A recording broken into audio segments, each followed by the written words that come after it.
Always to be, out together and with little phone service, and so it was cool for our guys to connect and in a different type of setting, other than the football field. So we had a good time, and I don't know, it was a lot of fun, and then just to step away from football for a second was really good. Anybody impersonate you? No comment on that.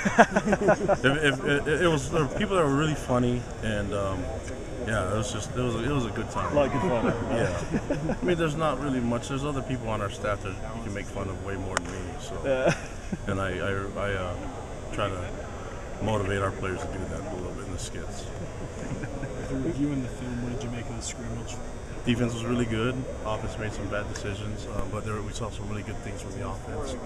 We're still physical up front, but there's a lot of things that we need to clean up, and that's what with our defense flying around and adding a little bit more to the blitz package and coverages. I think it was meant to confuse the offense a little bit more. And, they create some turnovers and create some big plays, and that was kind of lacking from the first scrimmage. But hopefully on this Thursday and throughout these practices, our offense kind of responds a little bit differently. But defense got the better of that scrimmage, and we'll see how it goes from this week on. Defense did well again today, and we saw some good things from the offense. But it's going to be back and forth, and they're getting to the point where they're really getting sick of playing each other. And there's a lot of tendencies and a lot of things that are kind of showing up, and they kind of know certain plays, certain blitzes. So it's not really a true evaluation. But the thing that we're excited to see is the physical part of the game, the technique, and the fundamentals that are improving every day.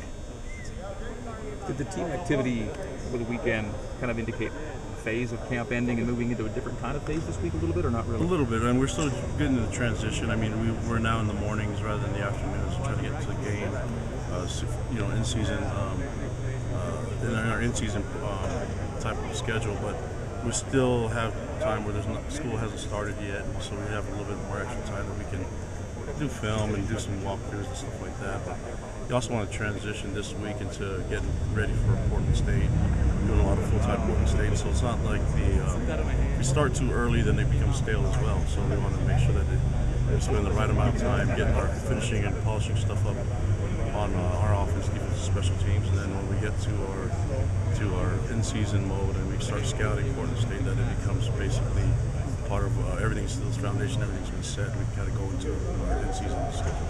How would you assess the physicality of your wide receivers? Oh, they're doing a great job. I think Coach Cahoon's teaching them well, and they do a great job running routes. And we've said it before, they're just not their common names that people have heard, but I think they'll start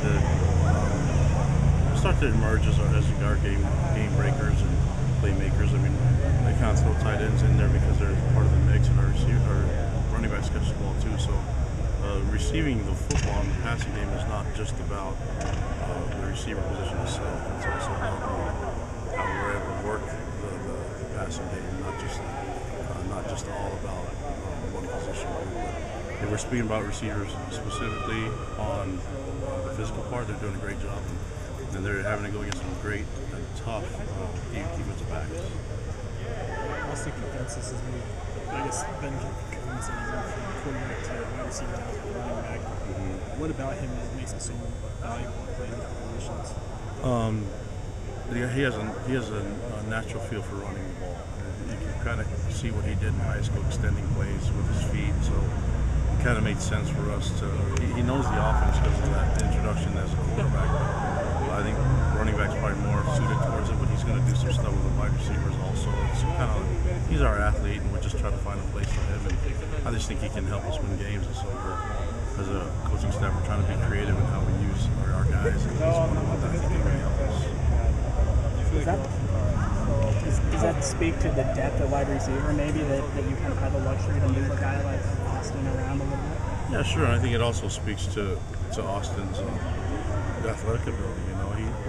And I think he knows that Tanner's the quarterback, the starting quarterback, so he can help us out and win games by other ways, which is playing receiver, special teams, and also playing running back. So I'm glad that he's a great teammate and that he's bought into what we asked him to do, and he just wants to contribute any way he can and help us win. Adam Holtzberg's a guy that's got a lot of first-team reps, at least from what we've seen. Can you maybe talk about him and his progress? Yeah, he's doing a great job I mean, he's been around the system. He's played a lot of different positions, and he has a little bit of game experience from last year. But we like what we see from him. I think Isaiah Clousey's doing a good job there too. Saw some stuff from Morgan camp. But, we have a good group. I think Christian Falau got a pick today, so they were kind of trying to get everybody developed, and then as soon as we start sinking the reps into the guys that are going to play, I think we can kind of see who's going to be the best players for us and get the best 11 on the field. Do you feel like your offensive line is set for the most part at this point? I think the depth is set, and I think we have the right guys. With 12 that we're going to travel, and it's just a matter of who's going to win different spots. And I think we still can compete, but there's going to be some opportunities that we're going to rotate guys, and we'll have more bodies that can help us win at O-line, and that's kind of what the goal we wanted to accomplish last year, is trying to get more depth, and not just depth, but depth that can start games for us. It's rare that a freshman can step in on offense and play right away, but it looks like Matt Bushman is what makes him so kind of stand out, that he can get time right off. Oh, the guy can catch. He runs routes, and he's a big target. He's athletic. He's getting better as a blocker, and he's gained weight, so he's big. But I think Moroni, Steve Clark's done a great job preparing him. And that whole position group has gotten a lot better, and then we're committed to the tight end position. So hopefully he can help us win games. And maybe you've seen him run around enough that you can tell there's something special about him. But he's humble, and he's willing to work hard. And he's even willing to block for others, and so that usually makes a great player for us. And not really concerned only about catching balls. He does all the little things too. How close are you on a depth chart? Are you going to put one out, or are you going to wait till the game week? Or? Really close. I'm going to take a survey with all the media and see what you guys think the depth chart is, and then completely go opposite of it. Just so we try to prove that we know more. No, I mean, I think there's some spots that are still up for grabs, and whether someone's not taking the lead or everyone's stepping up. I like to think it was the second part, that everyone's stepping up and making it harder to decide who's going to run the ball for us, who's going to block for us, But I don't have any problems with doing it by committee. It's kind of how it works. I mean, I played with Ronnie Jenkins, who wasn't a starter. He was behind Brian McKenzie. And that's because you have to use more than just one guy at running back and one guy at O-line. I mean, it's a team effort. And the goal is to get the best 11 to take the first snap in the game, and that's what we're going to try to get to. And you're worried about the next 20, right? So I get that too, but we're going to. I think there's guys that are going to be on the depth chart that will have different packages for them that will give us a better opportunity to score and to stop guys on defense. So it's hopefully as soon as we can. I think this week we'll start to form a little bit more and get ready for next week, and I think we'll have someone established by then. How comfortable are you with the kicking game at this point? I feel comfortable with Rhett. He got stronger in the offseason, so I think he got longer range. Obviously, you want to score more touchdowns and kick field goals, but we were good in the red zone as an offense, and a lot of that is because he was able to make good field goals. Now if we can extend it a little bit more, we're kind of testing him and his leg strength a little bit more, but he's definitely stronger with his leg. Matt Foley's been our snapper for 2 years, and this is his third year now. And Johnny's been punting for a while, so we're lucky to get that year with him, an extra year. And so I think that's a good experienced group. The key would be getting the best returner for us. I think Tanner Jacobson's doing great at punt return, but Micah Hanneman can do it too, and Jonah trying to make a kick return. Same with Dylan Kiefer. So there's a lot of bodies that can do all of it. It's just, I think the return game would be the most important part of who's going to be those guys. But I think the guys that I mentioned are probably going to be the guys taking the reps. You had said a few weeks ago that John Vaca was waiting on a classwork or something. Is there any development on that? Yeah, he's here. He practiced last weekend and today, and I think Kyrus was at practice. So I'm trying to think of who else that. Anybody else that you think of? So you didn't see John today? No, but Probably because he goes by Taipei now. okay.